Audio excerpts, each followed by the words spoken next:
Então, pessoal, vamos lá. Então,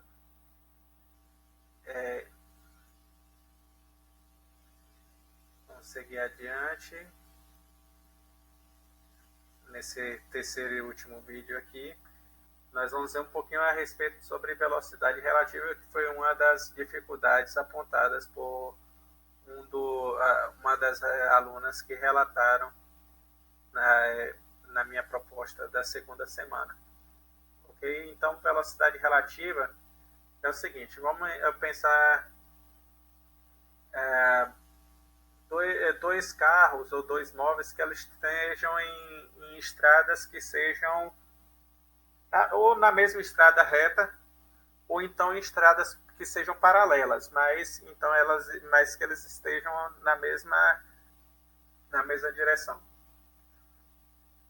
Porém, eles podem estar ou no mesmo sentido, ou pode estar em sentidos contrários. E aí cada um delas vai depender, ok? Se eles estão no mesmo sentido, ou eles podem estar os dois indo para a direita, ou os dois indo para a esquerda, dependendo de como a gente vai ver a referência que a gente está pegando para essa estrada aí. Bom, se nós temos que eles estejam em sentidos contrários, ou eles podem estar um indo de encontro ao outro, ou então eles podem estar se afastando. Ok? Em cada um deles, a gente tem que pensar que existem duas formas da gente ver a velocidade. Ok? É por isso que a gente chama de velocidade relativa. Depende do ponto de referência que a gente está pegando. Quando, por exemplo, eu pego nessa descrição aqui, eu tenho a estrada, tenho dois carros que estão no mesmo sentido na estrada. Se esse aqui está em 100 km por hora e esse está a 80 km por hora, essa velocidade ela diz respeito à referência como a estrada. E, tomando como referência a estrada, eles estão com essa velocidade. Mas se eu pegar como referência como referência ao outro, não faz sentido eu dizer que ele está se deslocando a 100 km por hora, porque aqui a minha distância não vai ser a estrada, e sim a distância entre eles. Vai ser, eu vou considerar uma velocidade de aproximação ou uma velocidade de distanciamento. Se esse daqui está a 100 km por hora e esse aqui está a 80, o que é que vai acontecer? Essa distância aqui ela vai estar se aproximando. E se eu tenho que aqui é 100 km por hora e aqui é a 80 km por hora, essa distância vai estar se diminuindo, ela vai estar diminuindo numa taxa de 20 km por hora. Então, se eu pegar a cada hora, essa distância diminui 20. Por exemplo, se eu tenho 100 km de distância de um para o outro, só uma hipótese. Então, depois que passou uma hora, minha distância vai ser 80. Depois que passou mais uma hora, minha distância vai ser o quê? 60. A cada hora, ele está diminuindo 20, porque um está com 100 e o outro está com 80. Se esse daqui tivesse com 100 e esse tivesse com 80, o da frente, então ele estaria aumentando essa distância. E aí, então, minha velocidade relativa aqui em relação ao distanciamento seria de 20 km por hora. Ok? Do mesmo jeito acontece se eles estiverem no outro sentido, mas se está um indo atrás do outro, é a mesma ideia. Então, nós vamos ter que a velocidade relativa, quando eles estão no mesmo sentido, vai ser o quê? Vai ser uma velocidade menos a outra velocidade. Sendo que faz sentido eu colocar desse jeito ou desse jeito,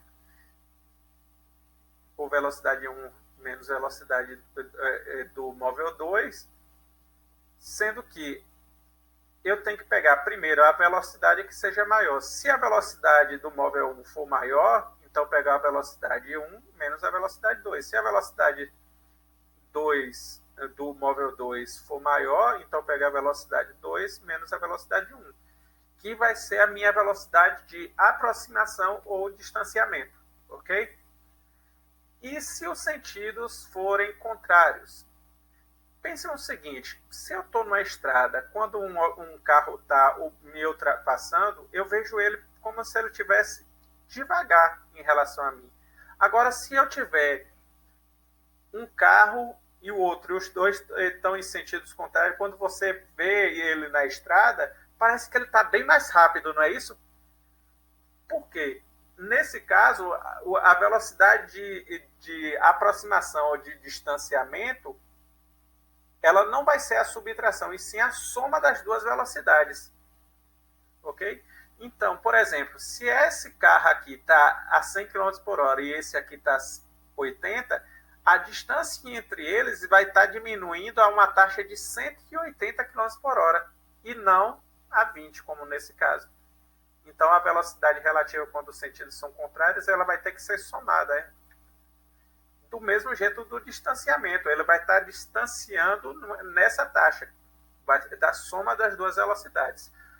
Esse símbolo aqui, que eu coloco, é um símbolo matemático que é chamado de módulo. Talvez vocês não devam ter visto ainda. Mas não tem nada de mais não, só significa o quê? Que eu não vou considerar o sinal. Por que não vou considerar o sinal? Porque quando ele está indo em um sentido e eu estou no outro sentido, por exemplo, se eu digo que esse aqui está a 100 e esse está a 80, esse está indo a mais 100 e esse aqui está indo a menos 100, porque o sentido é o contrário.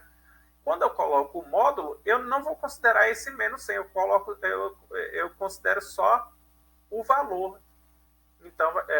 Então, se esse é 100 e esse é menos 80, eu não vou botar menos 80, eu vou só botar 80. Não precisa, quando ele tem esses dois tracinhos, significa que você não vai considerar o sinal dele, ok? Então, o módulo é esse. O módulo vai ser sempre positivo. Aí, a gente já viu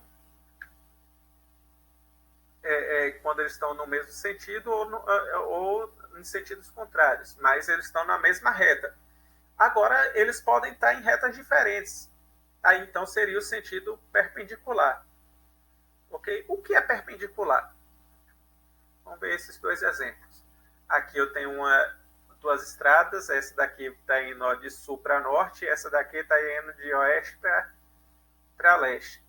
E aqui nós temos o exemplo de um barco, que o barco ele está com o motor apontando, mudando aqui de uma margem para outra aqui, perpendicular aqui, a margem perpendicular, então significa o quê? Quando ele forma um ângulo de 90 graus. Aqui o barco ele está indo formando um ângulo de 90 graus com a margem. Toda vez que você tiver esse aqui falando perpendicular, está relacionado a 90 graus. Essa estrada forma um ângulo de 90 graus com a outra. O barco e aqui elas formam um ângulo de 90 graus. Ok? Então, nesse caso aqui, nós temos o seguinte. Esse carro está indo nessa direção. Esse carro está indo nessa direção. Ou eles vão estar se aproximando ou aumentando. Mas esse distanciamento ou essa aproximação, ela vai estar relacionada justamente nesse sentido. E aí ele vai crescer ou diminuir justamente nessa velocidade relativa. E ele vai determinar isso aqui um triângulo retângulo.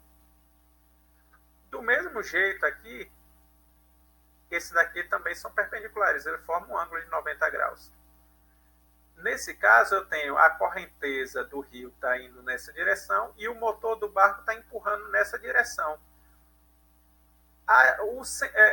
Quando isso acontece, o barco vai vir nesse... Não, ele deve fazer essa trajetória aqui, deve parar mais ou menos para cá. Então, eu vou ter essa velocidade real da trajetória aqui. Ok? Apesar que aqui vai ser o meu sentido da travessia, que vai determinar justamente o tempo da travessia. Essa velocidade aqui não vai interferir tanto no tempo. O tempo vai ele. E essa daqui vai só relacionar somente com o deslocamento dele aqui, dessa parte aqui. Ok? Mas você dá para perceber também que aqui, como ele tem um ângulo de 90 graus e ele faz isso aqui, ele forma um retângulo, não é isso? E no retângulo, o que é que acontece? Nesse retângulo aqui, essa velocidade aqui, ela é uma diagonal. E no retângulo, essa diagonal tem a mesma medida dessa diagonal, que forma o quê? Um triângulo retângulo. Então, se eu determinar esse aqui, vai ser a mesma medida desse. Ok? E como é que eu determino isso? A gente vai precisar o quê? Como ele é um triângulo retângulo, quando a gente fala de triângulo retângulo, a gente trabalha com o teorema de Pitágoras. Certo? Vocês devem ter visto isso em matemática no 9º ano. Vamos relembrar aí esse, como ele fala, esse lindo, porque é uma das fórmulas mais bonitas que a gente tem na matemática. Certo? Onde no triângulo retângulo, eu vou ter um ângulo de 90 graus, que é o que determina o triângulo retângulo, que a gente chama esse ângulo de ângulo reto, por isso que é retângulo, certo? O lado que fica de frente com esse ângulo de 90 graus vai ser o lado maior do triângulo, porque necessariamente ele vai ser o ângulo maior. E esse lado vai ser chamado de hipotenusa, porque esse nome é coisa justamente como Pitágoras é grego, então é relacionado a alguma coisa da Grécia lá, entendeu? Então não tem tanto sentido para a gente porque é que esse nome é hipotenusa. Mas como é originado justamente disso aí, na verdade os homens já conheciam a ideia do teorema de Pitágoras antes mesmo de Pitágoras, só que ele foi o primeiro que documentou, então se atribui a ele. Então, o lado maior que fica de frente com o ângulo de 90 graus é a hipotenusa. Os lados que formam o ângulo de 90 graus vão ser chamados de catetos. Esse adjacente e oposto vai ser para diante, depois a gente vai ver isso aqui. Ok? Bom, o teorema de Pitágoras diz o quê? Esse lado maior, se a gente pegar ele elevado ao quadrado, vai ser igual a gente pegar esses dois lados menores, se a gente elevar ao quadrado e somar, vai dar igual a exatamente o quadrado que a gente encontrou nesse aqui. Essa fórmula vai servir para quê? Se eu tiver dois dos valores aqui, ou se eu tiver os dois catetos, eu descubro a hipotenusa. Se eu tiver a hipotenusa e um dos catetos, eu descubro o outro cateto. Então, ela serve para isso. Se eu tiver num triângulo e eu souber dois desses lados, eu consigo descobrir a medida do terceiro. Ok? E nesse caso aqui, eu vou o quê? Se eu tiver duas velocidades, eu consigo descobrir a terceira velocidade. Vai funcionar da mesma maneira. Então, nós vamos ter essa relação aí que vai ser semelhante à relação de Pitágoras. Eu tenho o quê? A hipotenusa aqui vai ser a velocidade relativa, e as duas velocidades aqui, como elas estão formando o ângulo de 90 graus, elas vão ser os catetos. Vamos ver mais algumas questões comentadas, certo? Essa questão também estava na lista que eu indiquei para vocês, certo? E fala o quê? Duas bolas de dimensões desprezíveis, então o tamanho delas não vai importar para a gente, se aproximam uma da outra. Se elas se aproximam uma da outra, elas estão em sentidos opostos, ok? Executando movimentos retilíneos e uniformes. O movimento uniforme porque é importante a gente começar pelo movimento uniforme, porque é o mais simples da gente perceber. O movimento uniformemente variado ele tem algumas outras características a mais, então ele tem algumas regrinhas a mais. O uniforme é o mais fácil, certo? A gente vai perceber também que está muito relacionado também aquelas leis de Newton que vocês devem ter visto no 9º ano, certo? A gente vai revisar elas depois, as 3 leis de Newton. Que uma das características que para ser movimento uniforme é o quê? Que a força, essa resultante seja zero. Depois a gente vai ver isso. Ok?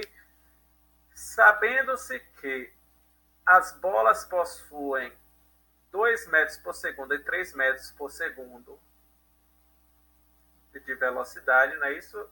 E no instante zero, ou seja, no início, e a distância entre elas é de 15 metros, podemos afirmar que o instante de colisão é.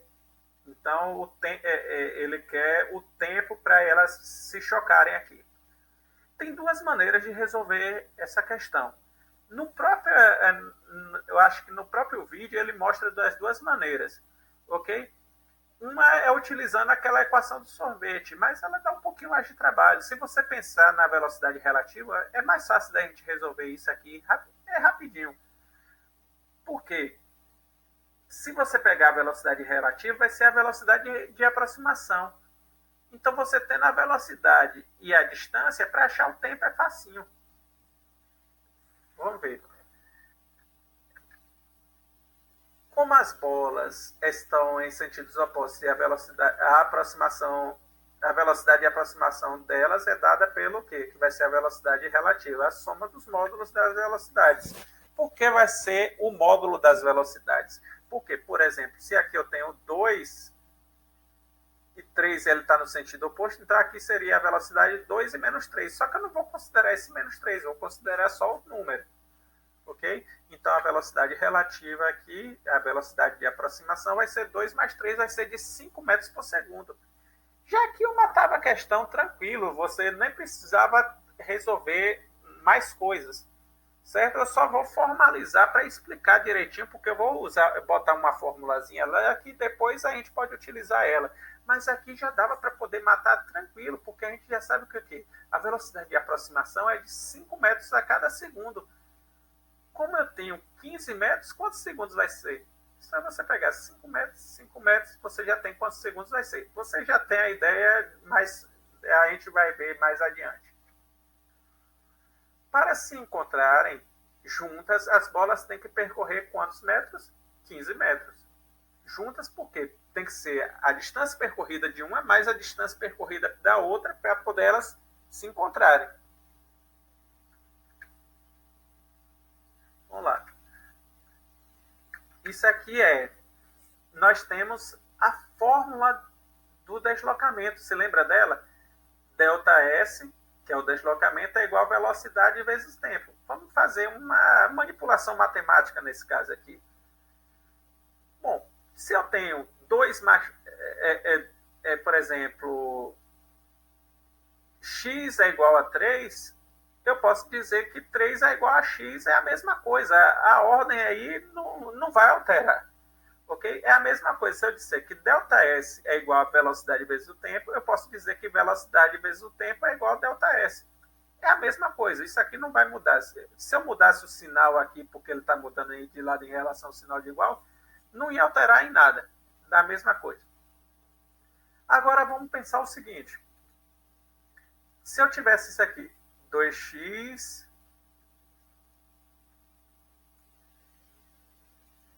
Ele está dando um aqui. 2x. Vou usar outro recurso aqui. Vamos lá.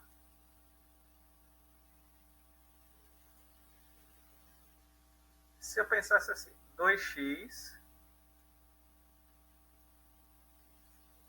é igual a 6. Como é que eu resolvi isso aqui?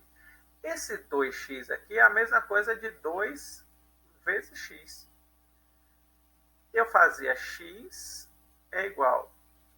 Como esse 2 está multiplicando, quando ele passa para o outro lado, ele passa como?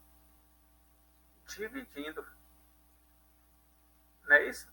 Então, se eu tenho que v vezes t, que é a mesma 2 vezes x, é a mesma coisa aqui, é igual a ΔS, eu posso pegar esse v aqui e passar para o outro lado, dividindo. Então, eu tenho que o tempo vai ser igual o deslocamento dividido pela velocidade. Aí, pronto. Aí eu tenho essa formulazinha aqui, ó.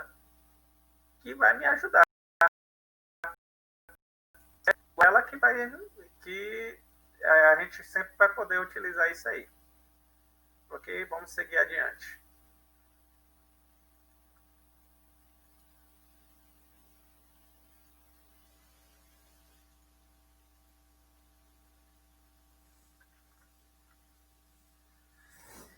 Então, o tempo vai ser igual o deslocamento dividido pela velocidade. O deslocamento, nesse caso aqui, vai ser de 15, é a distância. Nesse caso, como é a aproximação, ela vai ser a soma das duas distâncias, certo? Dos dois deslocamentos dele. Então, vai ser de 15 metros e dividido por 2, dividido por 5, que seria a velocidade de aproximação, dá 3 segundos. Como eu falei para vocês, isso era bem simples, daí pensar que era só o quê? 15 a cada segundo eles vão se aproximar 5 metros. Então, eu vou precisar de quantos segundos para poder? Então, 5 com 5 dividir aqui, eu vou ter 3 segundos. Nem precisava disso aqui, mas eu quis porque eu quis mostrar fazer dessa forma, porque eu quis mostrar essa fórmula que a gente pode utilizar ela depois. Na próxima questão mesmo, a gente vai utilizar ela. Vamos lá, essa questão aqui agora já é uma questão do nosso livro, certo? Se você quiser ver, como eu falei para você, se você quiser acompanhar pelo livro nessas páginas aí, tem na página 61 do capítulo 3. É bom, se quiser, pode pegar o livro para poder você acompanhar, ok? Dá uma pausazinha e depois você retorna. Ok? Se não, pode acompanhar por aqui também. Depois vocês, quando for para fazer a atividade, vocês vão precisar do livro didático. Um trem de comprimento LA, o comprimento do trem A vai ser de 200 metros, viaja com a velocidade de 72 km por hora, no sentido contrário do outro. Ó, sentidos contrários. De comprimento LB desconhecido. Então, não tenho o comprimento do trem B, como o trem A aqui já informou, que está a 54 km por hora. Pelo menos a velocidade eu já tenho. Sabendo que ambas as velocidades relativas ao solo, sendo ambas as velocidades relativas ao solo, ou seja, não é a velocidade de aproximação, é a velocidade de fora, ok? É o que a gente já tinha visto.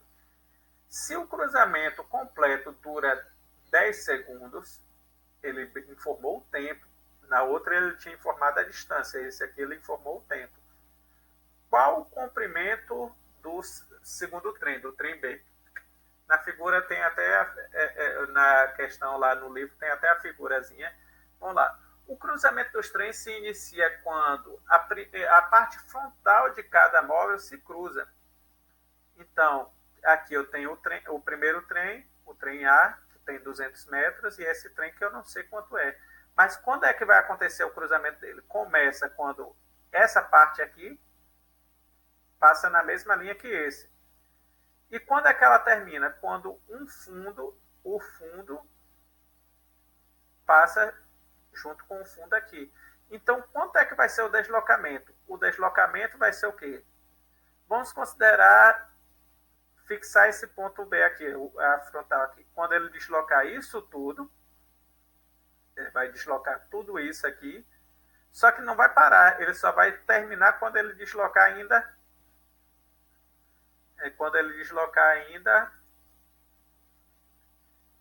o B, ele vai deslocar isso tudo e só vai terminar quando ele deslocar ainda essa parte.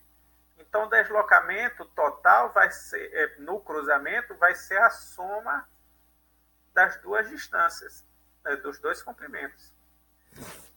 Então, o deslocamento total vai ser a soma do LA com o LB, ou seja, o LA é 200 mais o LB. Os trens estão em sentidos opostos, logo a velocidade de cruzamento deles vai ser dada pela soma do módulo das velocidades, como a gente já viu na questão anterior. Então, 72 km por hora mais 54 km por hora, a gente vai ter 126 km por hora. Mas é importante a gente observar o seguinte: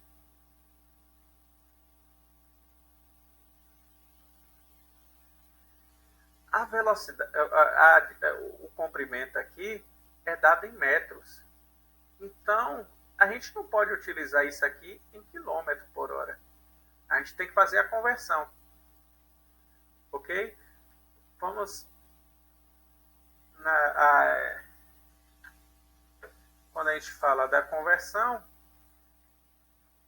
vamos relembrar o quê?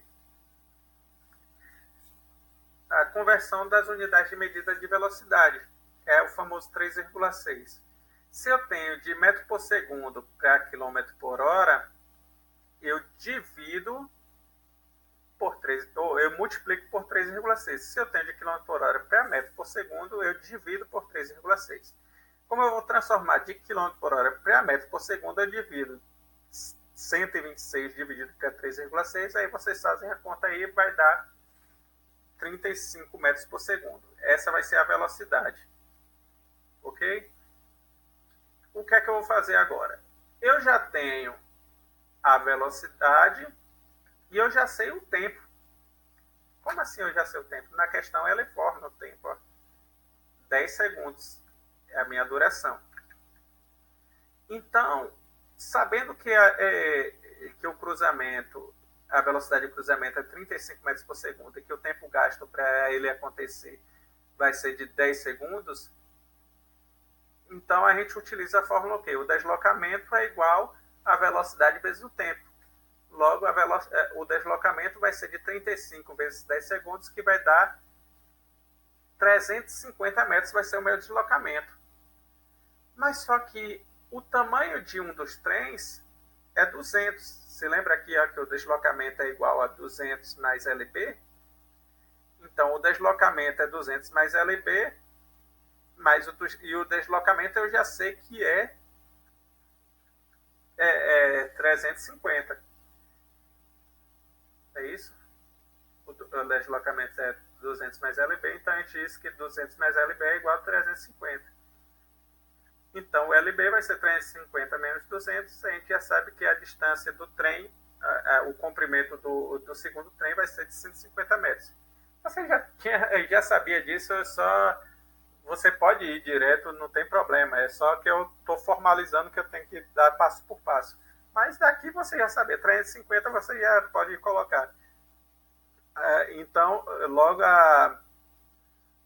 o comprimento do trem B é 150, estava resolvido, ok? É só a questão de formalização, como eu estou explicando, eu tenho que fazer todos os passos.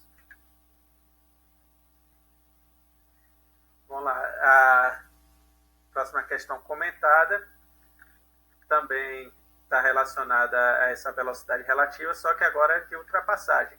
Também é uma questão do livro, certo? Está na página 69, capítulo 3, vocês podem procurar a questão 21, ok?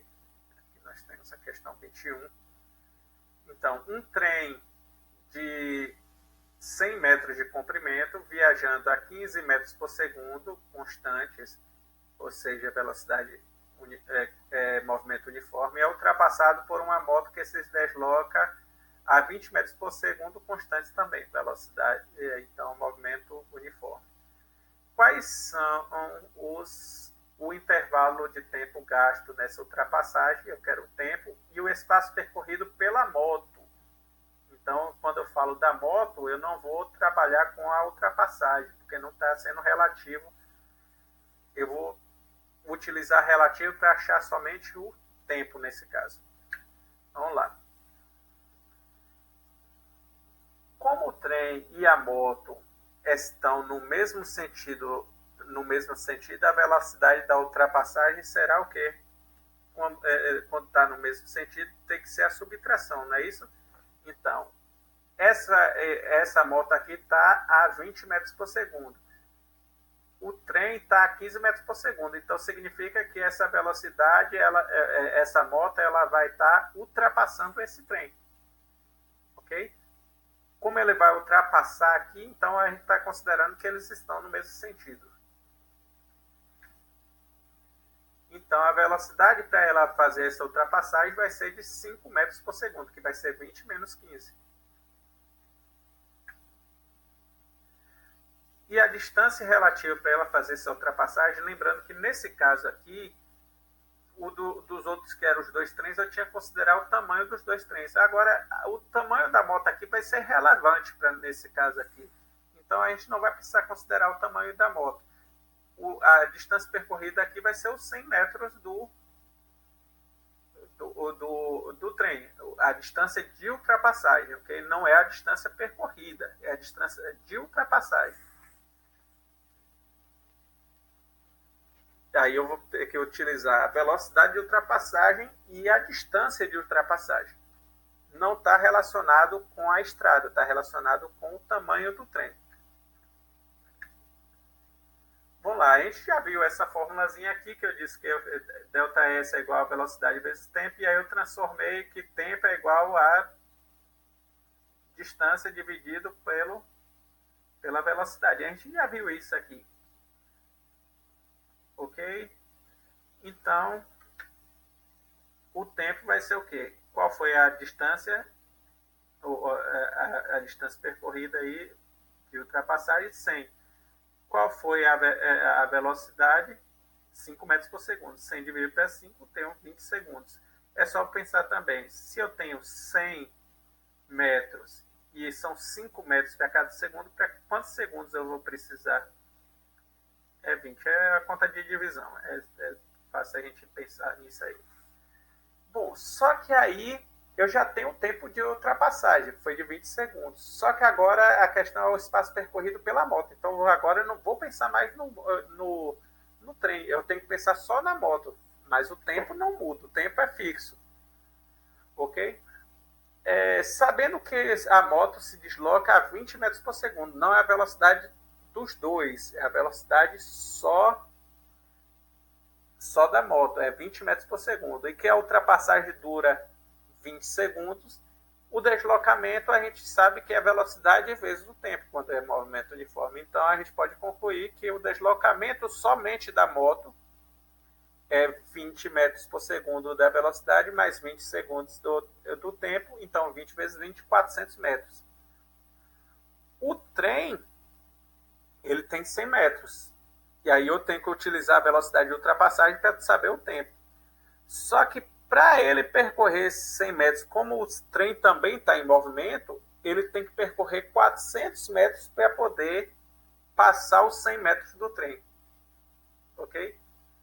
Então, essa questão aqui, a gente já teve as duas respostas que ele pediu. O tempo de ultrapassagem de 20 segundos e o deslocamento somente da moto, 400 metros. Do mesmo jeito, se pedisse o deslocamento somente do trem, você tinha que pegar os 15 metros e multiplicar vezes o tempo da ultrapassagem. Agora vamos pensar nas trajetórias perpendiculares, não é isso? Vamos pensar um pouquinho nisso aqui agora. Essa questão, ela também é do livro didático de vocês. Ela está na página 61, quem quiser dar uma olhada. Lá ela já está respondida, ela está com um exemplo, mas aí vamos explicar isso aqui. Então, um piloto de barco imprime a velocidade de 8 metros por segundo, então ele imprime nesse sentido aqui, ele tentando ultrapassar para esse ponto, perpendicularmente às margens. Então, como eu falei, a margem está aqui formando um ângulo de 90 graus com o sentido que o motor do barco está empurrando. Perpendicular às margens de um rio de 1.200 metros de largura. Então, a distância de uma ponta a outra aqui é 1.200 metros, cuja correnteza desce a 6 metros por segundo. Já tem outra informação aqui. Calcule o tempo que ele demora para atravessar o rio e qual espaço é efetivamente percorrido. São duas coisas diferentes. Vamos lá, vamos entender por quê. A trajetória da travessia é determinada por fatores perpendiculares. Quais são eles? O motor do barco, que está empurrando perpendicular à margem e a correnteza que está no sentido da margem. Porém, a distância e a velocidade no deslocamento perpendicular, ou seja, a distância e a velocidade para a travessia aqui não é alterado. O que é alterado é somente a trajetória dele aqui. Então, eu vou ter uma velocidade para cá, uma velocidade para cá. Só que o tempo daqui e o tempo daqui vai ser o mesmo. Ok? Então, vamos considerar somente esse sentido aqui para determinar o tempo. Assim, para a travessia, vamos considerar o deslocamento de 1.200 metros, nesse sentido aqui, com a velocidade de 8 metros por segundo. Logo, o tempo da travessia será o quê? Lembra aquela fórmula que a gente já viu? Para a gente ser mais rápido, o tempo é igual a deslocamento dividido pela velocidade. Deslocamento dividido pela velocidade é igual a 150 segundos. Já temos o tempo Só que agora, o que é que a gente precisa? A gente precisa do espaço efetivamente percorrido. Ele percorreu esse? Não, ele percorreu esse. Então, eu preciso saber esse deslocamento. Como é que eu descubro o deslocamento? Eu tenho aqui o tempo que ele gasta para fazer esse deslocamento. Falta eu saber o quê? A velocidade, porque aí para eu descobrir a velocidade eu tenho que usar justamente aquela fórmula. Deslocamento é igual a velocidade vezes o tempo. Então, vamos agora determinar a trajetória descrita pelo barco. Então, nesse sentido, eu tenho a velocidade da travessia e aqui eu tenho a velocidade da correnteza. A velocidade da trajetória vai ser determinada por aqui, é um triângulo retângulo, então vamos fazer a fórmula. Quem é a velocidade da travessia? 8 metros por segundo. Quem é a velocidade da correnteza? 8 metros por segundo. 8 ao quadrado, 64, 36 ao quadrado, 36. Somando, eu vou ter 100. Se eu pego a raiz, se eu tenho... eu quero saber qual número que é elevado ao quadrado dá igual a 100, é a mesma coisa que eu perguntar o quê? Qual a raiz quadrada de 100? Ou seja, vai ser 10 metros por segundo, vai ser a velocidade que ele vai deslocar nisso aqui. Nesse sentido. Ok? Só que a pergunta é o espaço, o deslocamento. Sabendo que o tempo do trajeto é 150, a gente sabe o tempo e a velocidade, então 10 metros por segundo vezes 150 segundos vai dar 1.500 metros, que vai ser o deslocamento que ele vai fazer.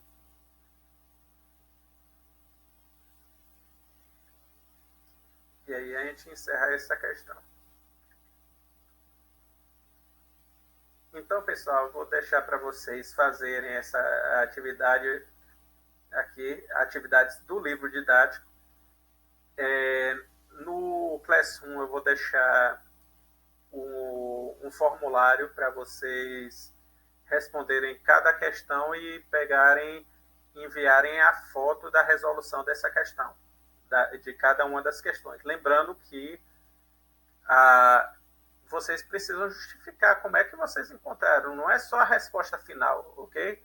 Mostra o cálculo, mostra como vocês encontraram, vão botando passo a passo na fotografia. Então, no livro didático, vocês vão pegar a página 62, a questão 1, 2, 3 e 4, e na página 66 a questão 1, 2 e 3. Aí no formulário que eu vou colocar no Classroom, vai ter justamente, para cada questão aí, ele vai ter o espaço para você enviar fotografia, ok? Então, valeu, pessoal. Até mais. Fique em casa se puder. E até os próximos vídeos. Valeu.